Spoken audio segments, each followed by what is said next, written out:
We are now at that point in the season where we are just over the halfway mark. And when we get to the halfway mark, that's when we start to really know our full opinions on cast members. That's when we are in for less surprises. Things shock us not as much. But you see, this season here, we've had one specific person that has done nothing but shock and shock and shock us time and time again. And that person being Cortney. So boy, that's going to be interesting. But listen, let's dive into the first one itself in particular. Now, this one's all about Vanya. What I play is exactly what's being said here. I haven't been physical with a man in a very long time. What if we're not compatible? What if it sucks? What if it's a deal breaker for him? I'm actually celibate all the time because it could change so much and it's a little scary. See, normally I give you guys my thoughts, my opinions on the matter. But in this one here, instead of giving you my thoughts and my opinions, what I'm simply going to do is ask you a question, okay? Do you believe that Vanya's method is the right method?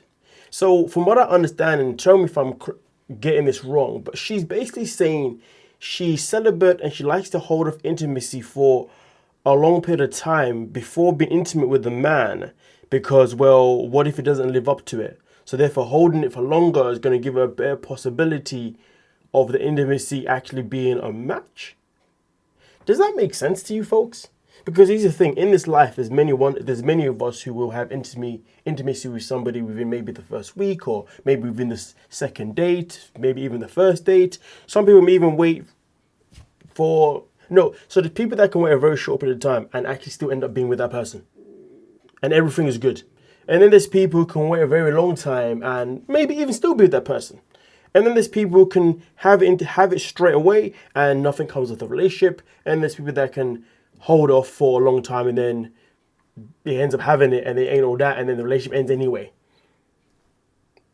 So what I would say is there really a right or wrong approach? Is Vanya's way of thinking really the correct way? Or do you think she's moving a bit too mad with this way of thinking? Or do you think she's actually showing she's reality ready by this way of thinking or believing that holding off intimacy for a period of time is actually something that's going to more likely secure the relationship for a long-term relationship? Bear in mind, this is somebody who's never actually had a long-term relationship from our record. The whole thing for me, so please do let me know. But now we're going to move on to something else. We're going to move on to Pedro. Pedro and Sophie. I spent the last 24 hours to try to calm down, but I can't let it go. I feel completely betrayed. Let her go.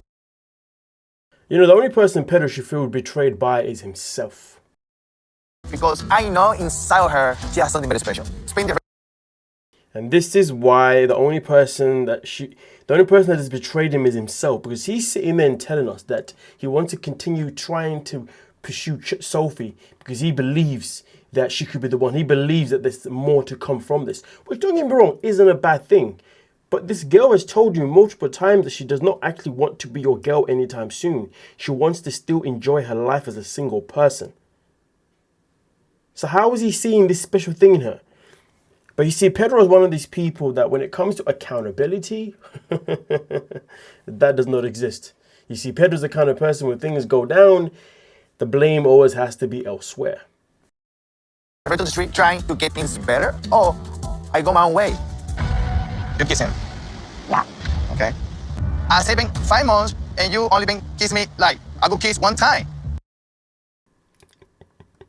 Not gonna lie to you folks, that must burn. Burn.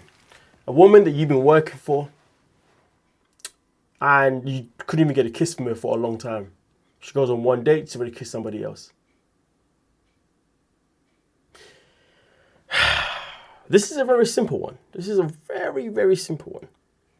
Men are told every day that when you are putting in effort, energy for a woman who's not really reciprocating it, and she keeps giving you that little thread for you to hang on to, and you keep putting the work in, understand there's always going to be another guy that she would never ever even care whether he puts the work in or not, because she just wants that guy. So like I said, Pedro has been betraying himself. The crazy thing about it though, You see, Sophie even told him that I want to be slow. But to be fair though, would I say the reason why Sophie took so long to even give this man a kiss is due to the fact of lack of attraction? Not necessarily. It's probably due to the fact of his thirstiness. He's too hungry for her. This guy was buying her gifts straight off the bat. He was already giving her girlfriend princess treatment before she was even his girlfriend / princess. You didn't even give her a chance to even work for you. You didn't even give her a chance to even put effort for you. Because the question is this, throughout this whole time Pedro's been doing all these things for Sophie. At what point has she ever turned around and said, you know what, I'm going to do something nice for you. I'm going to book you a nice little spa, okay? Or maybe, you know, I'll take us to a nice little place that I know you enjoy. Or maybe I'm going to buy you a little gift here and there. Or maybe I'm going to tell you how I feel when no, but she did tell him how she felt. She said, I need you to slow the F down because what you're doing is too much. And he didn't slow the F down. So therefore, she proceeded by then saying, well, now because you haven't listened to me telling you you're doing too much, now I'm going to tell you that I'm going to go see other people. And even then, he didn't listen. He still kept coming back. And he wants to sit there and talk about how he is betrayed. My friend. You're not my friend, but anyway, you are far from betrayed. Sophie's done nothing wrong, to be honest, and I can't believe I'm saying this because she has kept it 100 with this guy. For freaking thin. If you look at Sophie compared to Sophie and Rob, compared to Sophie and Pedro, she's been 1000% transparent with this dude. Played no games with this dude. I want to don't see the value that I bring into you. I do see your value. You don't see it because you've been in a day with a guy, see him one time, and kiss it. I promise you now, if you're ever in a conversation with anyone, doesn't matter what gender they are, and you are in a position where you start to talk about your value or you start to question their value, relationship is done. Relationship is done. Because you see, I shouldn't be coming to you and saying to you, can you not see my value? I should not be coming to you and saying to you, okay, what is your value?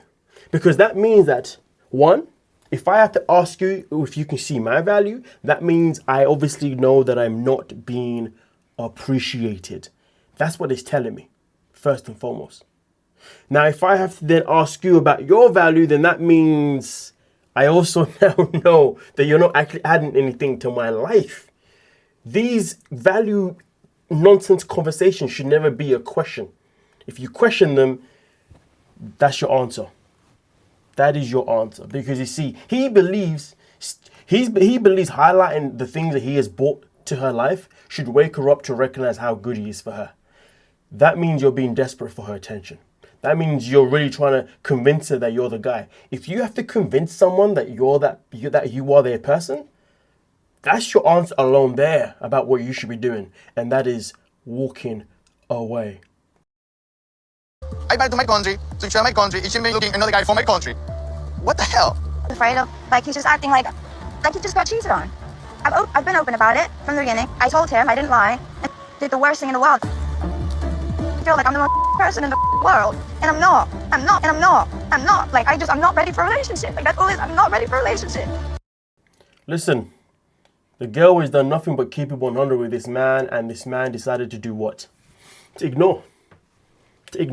Like I said before, Sophie's been nothing but transparent with him. Nothing but transparent with him, but he has not wanted to hear a single word. He has continued to proceed based on what he wants, not on what he's being told. He's one of these people that I would always say, listen to what I'm saying and not what you think I'm saying, because sometimes when you tell people certain things, you say one little word that triggers something and all of a sudden they only start to sit there thinking about that one thing that you said rather than listening to the whole picture of what you said. And that's one thing that I've noticed a lot from women, to be fair. You start to tell them something and then you say one word that triggers them to think of something. They fix it on that one word, and then once you said everything that you said, they come back and say, but what about this bit here? I'm like, did you not listen to what I just bloody said? Listen to what I say, not what you think I'm saying. Because if you're not listening to the full picture, then you don't know what I'm saying, and therefore now we end up having a conversation that's irrelevant, and that's about this one specific thing that I said that has now triggered you. And that one specific thing isn't going to get us anywhere. That one specific thing is there just to give you reassurance that I didn't mean it that way. When in reality, it's actually wastes a whole lot of time of talking about the real conversation, which is what has been said. See, Pedro is that kind of guy, to be fair, though. He is that kind of person. I can only speak about it regarding women because obviously I'm a man that obviously dates women. So obviously this is experiences. Now Sophie as a woman is now experiencing this from a guy. Okay? But when it came to between the sheets, Sophie said that this wasn't just it. There was more to what had gone down with her and Pedro there. Let's dive into it.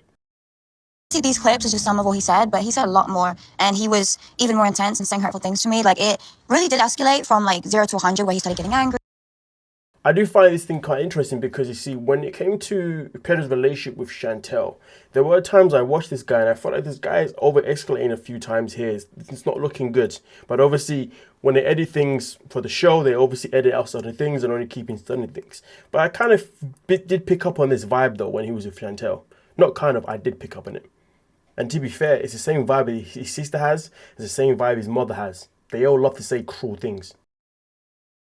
He was basically saying like, oh, like no guy's ever going to want to be with you. They're never going to want to love you. They just want to sleep with you and use you. Something I told him.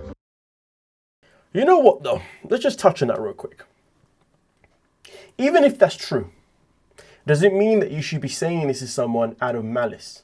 No. You know, there's a fine line with having a conversation with somebody, you know, and in that conversation, you're talking about the things that you talk about how you behave in a relationship, whatnot. It's okay for your friend to say, hey, just so you know, the way you're behaving is actually going to put you in these predicaments where people are probably going to use you, etc., etc., etc. But if you're going to do it in the context of the fact that he's saying it out of malice, he's literally saying, oh, you see, this is why guys, da-da-da-da-da-da. There's no need for that.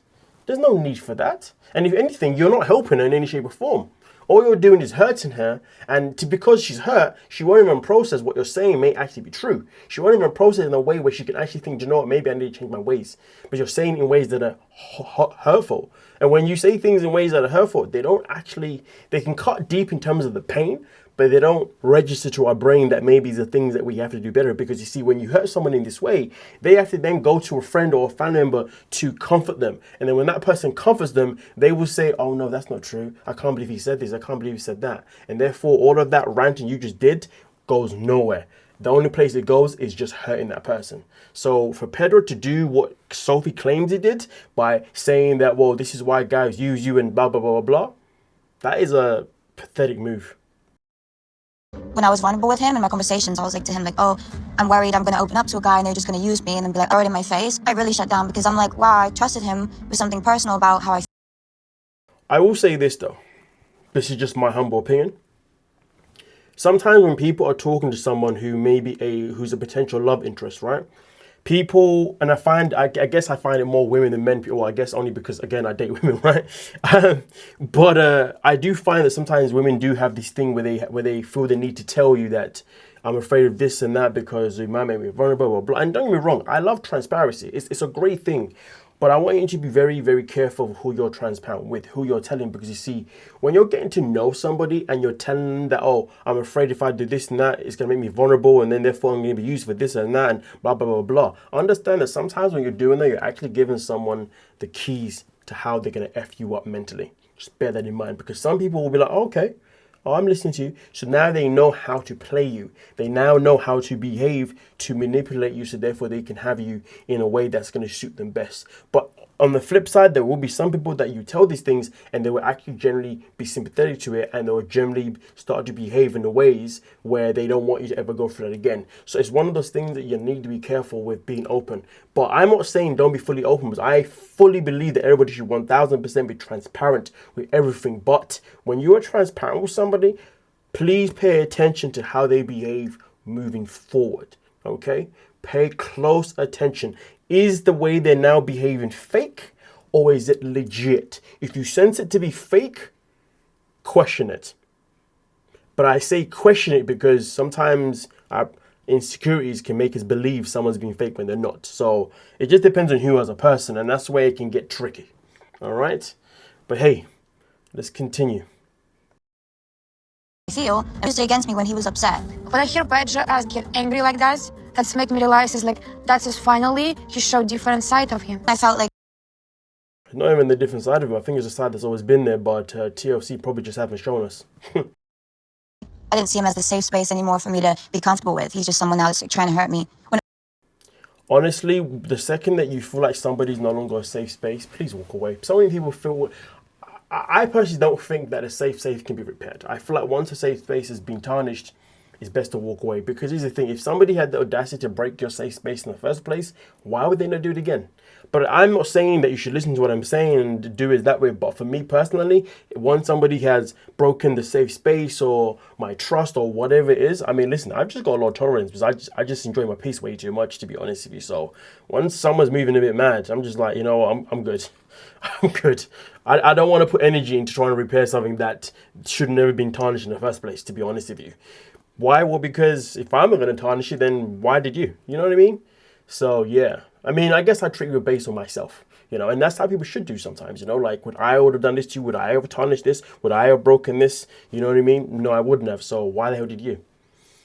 So in that sense, I'm just gonna go about my business, because end of the day, if I waste time, or if any of you guys waste time trying to rebuild something with somebody, well, guess what? That time you're now using to rebuild with something is the time you could be using to actually progress your life in other ways, whether that be your career, whether that be you being a parent, whether that you be finding someone else to be with, whether that you could be anything. Do you see what I'm saying? But again, that's just based on my character, so it doesn't mean it's a thing that everybody should do. You know what I mean? Because sometimes for some people it is fully worth it. It's just for you to decide if it is or not, if you know what I mean. But hey, with that being said though, we're now going to move on. Yeah, we're going to move on to the next one. But this one's actually Colt first before we even get into Cortney. So Colt, let's get into this, man. Cortney and I are going to dinner, and then we're going to go play pickleball. Yep, Philip is Cortney's new 66-year-old boyfriend, and I'm living with him. You know when I said that when you get to halfway of the season, usually you know everything about the couples and you have your own opinion of how you see something moving forward? Now all of a sudden, Colt is living with a 66-year-old man that is now actually dating Cortney. Yeah, let that one sink in. The question is, how did this even happen? Bar started dating about 2 months ago. She decided to move in pretty quickly, and she invited me to move in too. I agreed to let Colt move into the house because Cortney felt responsible for him getting injured.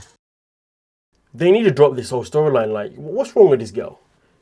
It was never her fault that this guy was clumsy. He's got 2 feet of his own that he used. Literally, he was leaving her room at the hunt for love, and he tripped over something, which meant that he wasn't looking where he was going. This is absolutely heebie-jeebies. Honestly, like, they're really pushing this storyline way too much regarding why Cortney feels the need to keep Colt around. I hope it's a storyline and it's not reality, because god damn, Courtney, you can't be this fucking. Hey, YouTube, don't be demonetizing me now. Okay, relax. I didn't say nothing there. You can't be fudging. You know what I mean? Like, yeah, let's continue this bloody thing. And I didn't like Cortney going to help him in these nasty hotels. The best solution was for him to be here, and then I would know what's going on all the time. Cortney and Philip have a little under. What makes it even worse is the fact that Cortney was actually maneuvering him around from hotel to motel or whatever the hell it was. Why are you still helping this guy? You kicked him out of your parents' house, rightly so. He then lied to you that he was in Canada when he was in Brazil, sleeping with a whole other woman, but yet you're going to cater to this man. Traditional relationship. I think it's best classified as a sugar daddy and a sugar baby.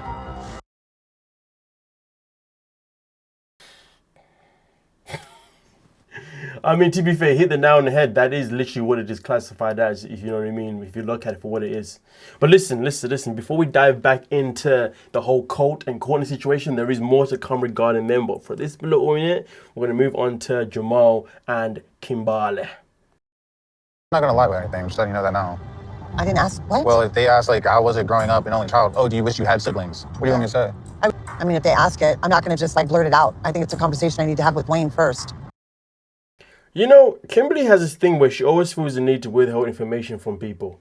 And yet she never learns that that's never the right approach. And if you lie to him, that's on you. I don't want to say it with his daughters there. Well, if I was in your shoes, I would have already told him. Facts. Facts upon facts upon facts. But let's continue.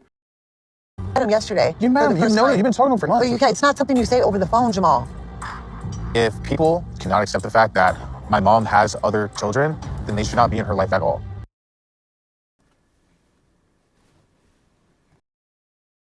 Dick about it, though. No, you're the one that's having an attitude. Oh, Jamal, stop it. Well, bro, It's difficult. you're getting Stop all it. worked up when this is all on you. I came here with every intention of telling Wayne once we're in a relationship. So she wants to tell Wayne that she has 2 other kids that she gave for adoption once her and Wayne are in a relationship.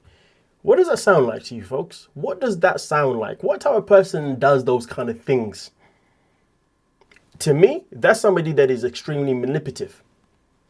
What is that to you? How would you view somebody that can only tell you certain things about themselves once they know you're both in a relationship? Even though a relationship can still be broken. Like, Kimberly should know, like, all your relationships have been broken up. So you know what I mean? But anyway, I call this manipulation is finest. That is crazy. Let me know your thoughts on that one. Kimberly just enjoys moving mad. Absolutely enjoys moving mad. I have to handle things my own way. And he's a bad guy. No matter what I do, I'm always calling you a bad guy. Stop projecting. Jesus Christ. First and foremost, she says I have to handle things my own way. Has Kimberly never learned that her own way has not got her anywhere in life? Literally. Her own way is always tarnishing relations with people. Can somebody tell me one friend that Kimberly actually has that's legit? Do you see what I'm saying? She tarnishes all of the relationships that she has with people because she's never 1000% honest. She always has to withhold information. She always has to tell people at the right time. It doesn't matter if you whether you are her friend, whether you are her son, whether you are whoever the hell you are in her life. She always has to be partially truthful. She has to do things her own way. And then to make it worse, when she does things her own way and they don't work out her own way, what does she then do after that? Oh yeah, she then plays victim. Victim. That's why Jamal said you're just projecting here. All of it is nothing but a calamity with Kimberly. But here's the thing, folks. On between the sheets, Jamal also has something else to say. I was trying to get my mom to realize, like, hey, just tell him the truth and don't make it a big deal. That's why I understand why she was getting so upset in the car. She started yelling. I'm here to help you. At the end of the day, if you can't tell the people you love, like, hard truths or things they need to do, then, like, that's not real love. If you ask me personally, that last line there that he said is definitely coming from a place where he's fed up with the fact that his mum always has to be, always has to, hold a lie somewhere. She can never be fully honest with things. The way he has spoke right there, and for me personally, to dive into it, I feel like that was him basically kind of expressing that I love you, mum, but you always disappoint me because you can't always be 100% honest with me. You've always got to hold something back. You've always got to lie about something. I'm your son. You're supposed to love him, but yet you can't be honest with me. And you're doing the same thing with everyone else. Jamal was simply saying that I don't want to be lying to my brother. I don't want to be lying to my sister if I find out. I don't want to be lying to this Wayne guy because, well, this guy is actually a good guy for you. So therefore, because he's a good guy for you, I want you to be honest with him. I need him to accept you for you. And it's crazy because Kimberly spoke about how she wants a man to come in her life and accept her for herself. How is a man supposed to come in your life and accept you for yourself and all of you and all of your imperfections if you can't even be honest about all of you and all of your imperfections? And this is the thing, but people don't know sometimes. The reality is this. Sometimes your imperfections are actually somebody else's perfections. And what I mean is sometimes the things that you see as imperfections, somebody else actually adores those things about you. Somebody actually wants to be there for you for those things. Some people actually understand those things. So they want to do, they want to help build around that for you. Do you see what I'm saying? But Kimberly isn't built like that. She's built to believe that, hey, if an imperfection is there, I got to hide it. I got to lie about it. I got to tell them at a certain point. I got to tell them once I know they actually fall in love with me and they can't leave me ever again. The whole thing is nothing but a hot mess. Nothing but a hot mess. But now we're going to dive back into Cortney. Damn. Let's get into this one. To relationship advice, and this lady said, girl, you need a man that's older, like that has cataracts, that needs to pull out his little reading glasses. So an older woman told her on the podcast that she should find an older man. And the reason why she find an older man is because, well, if you can't see much, then all he's even do is see you and be obsessed with you. The whole thing is a mess. So he's so in love and worships you, and that's how I feel with Phil. Like, sex is great with Philip. He doesn't need any medication. If I'm like, hey, do you want to do it? He's like, yep, I'm ready to go. Yeah. Yeah, I'm ready to go. Yeah, do you know? You know, I'm gonna be nice. I'm not even gonna say what I'm thinking right there. The living arrangement, it's not the best situation, but I was tired of transporting him every week to a new motel. I will never understand why you did this behavior. There was no need for this behavior. Transport him, why? Why? To be fair, I don't know what's worse. Courtney transporting Colt back and forth, or this Philip guy actually accepting this behavior and accepting her ex to live with them. Him out of our home, I just don't want him to feel like we're kicking him to the curb. I already kicked Colt out of my house once, and I'd hate to do it again, but by prioritizing Colt. But then at the same time, it's like, you need help. How are you gonna do this without me? Like, Has she forgotten why she kicked him out in the first place? You kicked him out because he was cheating on you. Then he lied to you about going to Canada. Then he went actually and was sleeping with the same girl that he was cheating on you with via his phone. But hey. I don't know. And he has nobody else to take care of him. He's got his bloody mother. I don't give a damn if she's in Canada or not. He's got his mother. But here's the thing though. This is what was then revealed when it came to Between the Sheets. Like before Colt's surgery, Phil was like, I don't want you taking care of him during his surgery. So he invited Colt's mom to come stay in a spare bedroom. Like as long as, so Debbie came to like be Colt's like nurse basically. And I mean, they stayed out of our way. It's not like we were all hanging out. For how long? I don't want to talk about it. Maybe like a month. So he had no one to take care of him, but yet his mum was there to take care of him. And it's funny because you see, his mum would have been able to fly from Canada with her partner and then also be able to rent an Airbnb or something. But therefore, they could have been there to help look after Colt. But instead, not only did you give Colt a free home by introducing him to your parents' home to begin with, but then you gave him another free home with your now boyfriend. But then also on top of that, gave him a free home for his own mother to come and be his nurse for him in your boyfriend's home.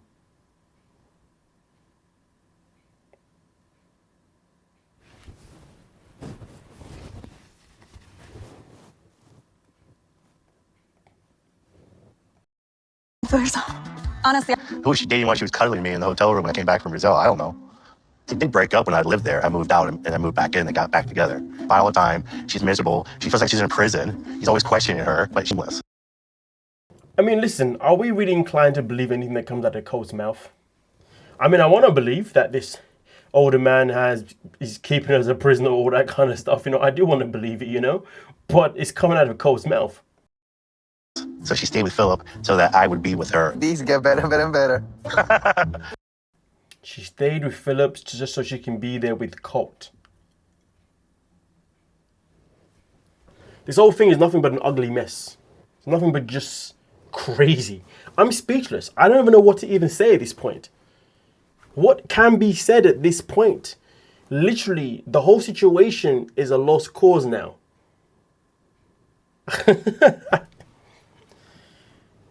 Oh my days. And it's crazy because this storyline is so crazy that I don't even know if it could even be written. It's so crazy that I feel like this is something that legitimately actually did happen the way it happened. Because boy, if somebody wrote this storyline to be the way it was, then why have they been giving us such terrible ones this last couple of seasons? Because this one's, it's not golden, but it's just interesting. Because it's got me speechless.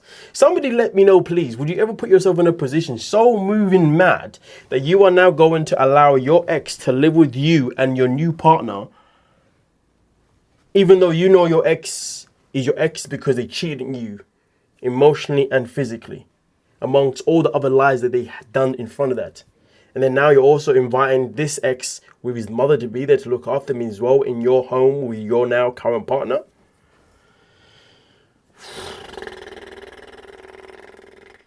Yeah, I'm out. Have a great day, ladies and gentlemen. Looking forward to your comments down below. Like, subscribe, hype. And yeah, I'm out.